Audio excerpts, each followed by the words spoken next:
Operation സിന്ദൂറിന് ശേഷം India പാകിസ്ഥാനെതിരെയുള്ള ആക്രമണം നിർത്തിയത് അമേരിക്കയുടെ ഇടപെടൽ കൊണ്ടല്ലെന്ന് US പ്രസിഡന്റ് ഡൊണാൾഡ് ട്രംപിനെ നേരിട്ട് അറിയിച്ച പ്രധാനമന്ത്രി നരേന്ദ്രമോദി.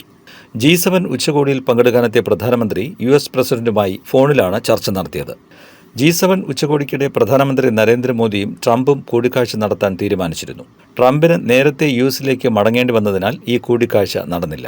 ഇതിനുശേഷം ട്രംപിന്റെ അഭ്യർത്ഥന പ്രകാരം ഇന്ന് ഇരു നേതാക്കളും ഫോണിൽ സംസാരിക്കുകയായിരുന്നു. കശ്മീർ വിഷയത്തിൽ മധ്യസ്ഥത വഹിക്കാമെന്ന ട്രംപിന്റെ നിലപാടും മോദി തള്ളി. ഇന്ത്യ ഒരിക്കലും ആരുടെയും മധ്യസ്ഥത സ്വീകരിച്ചിട്ടില്ലെന്നും പാകിസ്ഥാന്റെ അഭ്യർത്ഥന മാനിച്ചാണ് വെടിനിർത്തൽ ധാരണയിലേക്ക് എത്തിയതെന്നും അദ്ദേഹം വ്യക്തമാക്കി. 35 മിനിറ്റ് നീണ്ട സംഭാഷണത്തിൽ ഇറാൻ ഇസ്രായേൽ സംഘർഷവും ചർച്ചയായി എന്നും വിദേശകാര്യ സെക്രട്ടറി വിക്രം മിശ്രി വാർത്താസമ്മേളനത്തിൽ പറഞ്ഞു.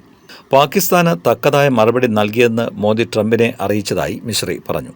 ഓപ്പറേഷൻ സിന്ദൂർ അവസാനിപ്പിച്ചിട്ടില്ല, ആരുടെയും മധ്യസ്ഥത സ്വീകരിച്ചിട്ടില്ല, ഭാവിയിലും ആരുടെയും മധ്യസ്ഥത സ്വീകരിക്കില്ല, തീവ്രവാദത്തോട് സന്ധിയില്ലെന്നും പ്രധാനമന്ത്രി ട്രംപിനെ അറിയിച്ചു.